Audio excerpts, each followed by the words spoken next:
Hi hello welcome to hash tag you. నా పేరు Zakir. BRS party MLC కవిత ఈ తమ పార్టీ రజతోత్సవ సభకు సంబంధించిన జన సమీకరణలో జిల్లాల్లో ఆమె విస్తృతంగా పర్యటిస్తున్నారు.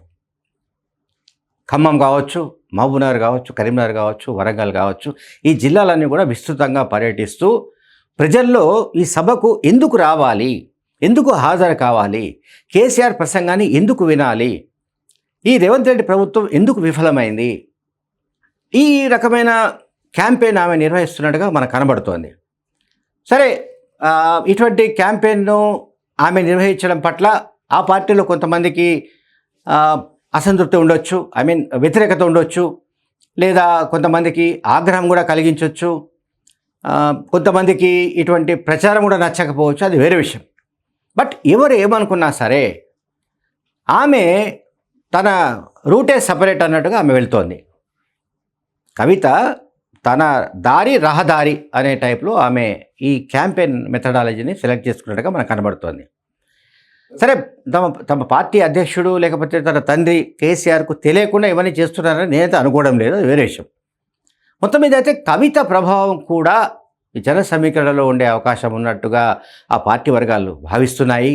అలాగే ఆమె మహిళా నాయకురాలిగా చేస్తున్న క్యాంపెయిన్ అంటే ఇప్పుడు ఈ సభ ఉంది, ఫర్ ఎగ్జాంపుల్ రజతోత్సవ సభ ఉంది. ఇది నిజానికి పొలిటికల్ మీటింగ్ అండ్ బీఆర్ఎస్ పార్టీకి సంబంధించిన వరకు యాజ్ ఆఫ్ అంటే బీఆర్ఎస్కు సంబంధించినంత వరకు ఇది ఒక ప్రతిష్టాత్మక సభ. సో ఈ సభను ఆమె కుంభమేళతో పోల్చారు.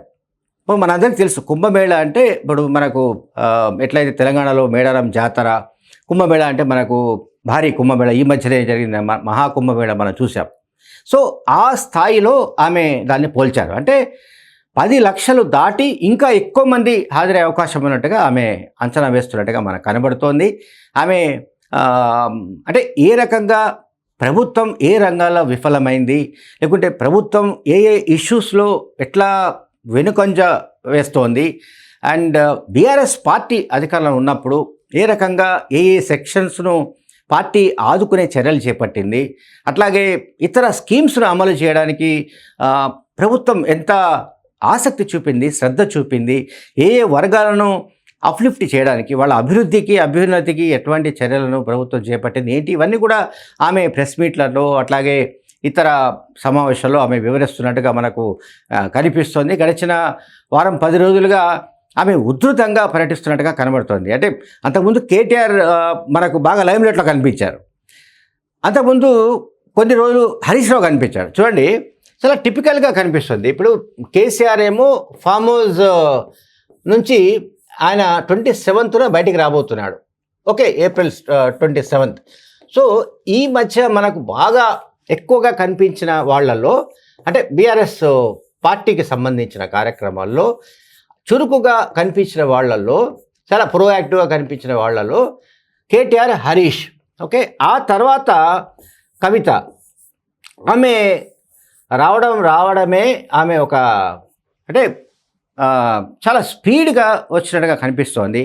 అండ్ ఆమె మాటల్లో కానీ ఆమె వ్యవహార శైలిలో కానీ ఒక దూకుడు కనిపిస్తుంది. అంటే ఆ స్పీడ్ ఒకటి కనిపిస్తోంది. అండ్ ఆమె ఏమంటాం, చురుగ్గా ఒక రాజకీయ నాయకురాలిగా, ఒక గొప్ప రాజకీయ నాయకుడి కూతురుగా కూడా ఆమె ఎస్టాబ్లిష్ కావడానికి ఈ సభ సందర్భంగా నిర్వహిస్తున్న సమావేశాలు, జిల్లాల పర్యటనలతో ఆమె దీన్ని వాడుకుంటున్నట్టుగా మనకు కనబడుతోంది. ఇది పార్టీలో అంతర్గతంగా ఇష్యూస్ ఏమున్నాయి, ఎవరెవరి మధ్య ఆధిపత్య పోరాటం ఉంది ఏంటి, అది నేను వాటి జోలికి పోదలుచుకోలేదు. బట్ ఇక్కడ మనకు విజిబుల్గా కనిపిస్తున్న అంశం ఏంటంటే కేటీఆర్, హరీష్ రావు వీళ్ళిద్దరికంటే కూడా ఇప్పుడు కవిత చాలా వేగంగా వెళ్తున్నట్టుగా మనకు కనిపిస్తోంది. సరే, దీనికి కారణాలు ఏమైనా కావచ్చు. రేపు పొద్దున మేబీ పార్టీలో వర్కింగ్ ప్రెసిడెంట్స్ ఒక 4-5 పెట్టాల్సిన పరిస్థితి వస్తే, అటువంటి ఆలోచన వస్తే మేబీ కవితకు కూడా బీఆర్ఎస్ పార్టీ వర్కింగ్ ప్రెసిడెంట్ ఇవ్వచ్చు. కేటీఆర్ ఎట్లాగో వర్కింగ్ ప్రెసిడెంట్గా ఉన్నాడు. ఆ తర్వాత ఎవరైనా ఒక బీసీని కానీ ఎస్సీని కానీ వర్కింగ్ ప్రెసిడెంట్గా తీసుకునే అవకాశం ఉంటుంది. వాటెవర్, అంటే పార్టీ స్ట్రక్చర్ ఎప్పుడైతే పునర్నిర్మాణం చేయాలనుకున్నప్పుడు కవితకు కంపల్సరీగా ఖచ్చితంగా ఒక ఇంపార్టెంట్ రోల్ అయితే పార్టీ అధ్యక్షుడు కేసీఆర్ ఇచ్చే అవకాశం ఉన్నట్టుగా ఆ పార్టీలో చర్చ జరుగుతోంది. కవిత అభిమానులు కూడా చర్చ జరుగుతోంది. Thank you very much.